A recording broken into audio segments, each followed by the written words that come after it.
La Bible au petit matin. Apocalypse chapitre 7. Après cela, je vis 4 anges debout aux 4 coins de la terre. Ils retenaient les 4 vents de la terre, afin qu'il ne soufflât point de vent sur la terre, ni sur la mer, ni sur aucun arbre. Et je vis un autre ange qui montait du côté du soleil levant et qui tenait le sceau du Dieu vivant. Il cria d'une voix forte aux 4 anges à qui il avait été donné de faire du mal à la terre et à la mer, et il dit: ne faites point de mal à la terre, ni à la mer, ni aux arbres, jusqu'à ce que nous ayons marqué du sceau le front des serviteurs de notre Dieu. Et j'entendis le nombre de ceux qui avaient été marqués du sceau, 144 000 de toutes les tribus des fils d'Israël. De la tribu de Juda, 12 000 marqués du sceau.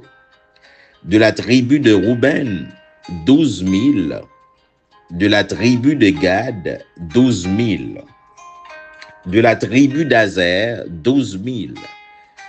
De la tribu de Nephtali, 12 000. De la tribu de Manassé, 12 000. De la tribu de Siméon, 12 000. De la tribu de Lévi, 12 000. De la tribu d'Issachar, 12 000.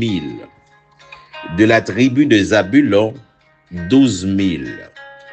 De la tribu de Joseph, 12 000. De la tribu de Benjamin, 12 000 marqués du sceau.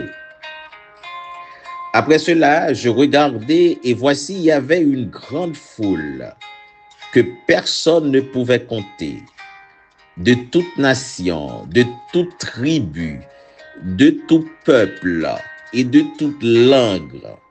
Ils se tenaient devant le trône et devant l'agneau, revêtus de robes blanches et des palmes dans leurs mains. Et ils criaient d'une voix forte en disant: le salut est à notre Dieu qui est assis sur le trône et à l'agneau. Et tous les anges se tenaient autour du trône et des vieillards et des 4 êtres vivants. Et ils se prosternaient sur leur face devant le trône. Et ils adorèrent Dieu en disant: Amen.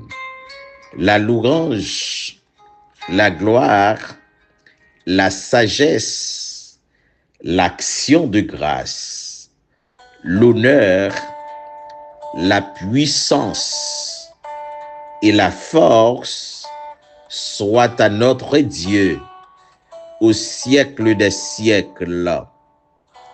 Amen.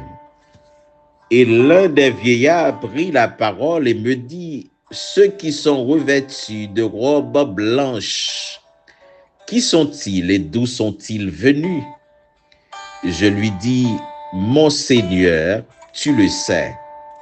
Et il me dit: ce sont ceux qui viennent de la grande tribulation. Ils ont lavé leurs robes et ils les ont blanchies dans le sang de l'agneau. C'est pour cela qu'ils sont devant le trône de Dieu et le servent jour et nuit dans son temple. Celui qui est assis sur le trône dressera sa tente sur eux. Ils n'auront plus faim, ils n'auront plus soif, et le soleil ne les frappera point, ni aucune chaleur, car l'agneau qui est au milieu du trône les paîtra et les conduira aux sources des eaux de la vie, et Dieu essuiera toutes larmes de leurs yeux. Amen. Amen. Amen.